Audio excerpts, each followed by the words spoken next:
Alright, well, since I'm out in the garage, I thought I'd show you another one.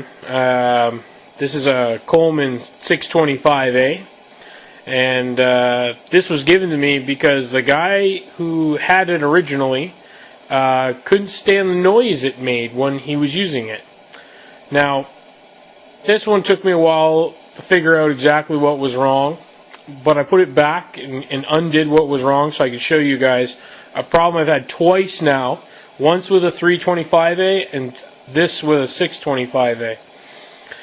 Now, the guy said that the lantern was making noise and was driving him crazy.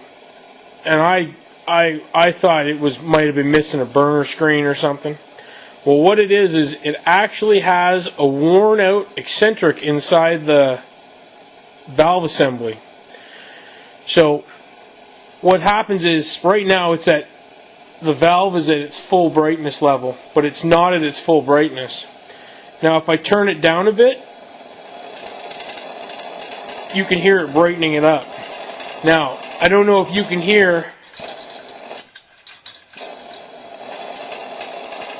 that noise.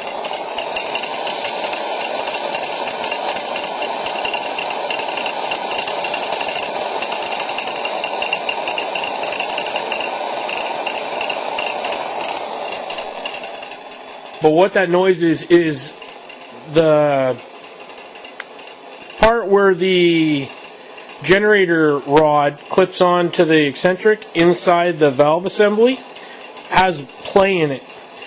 And the pressure causes it to rattle. That's why when I turn it up all the way, it dims down.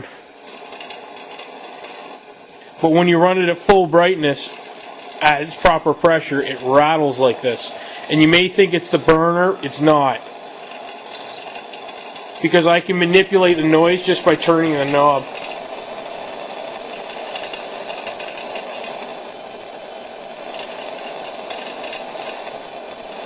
Anyway, just thought I'd show you guys a video of that.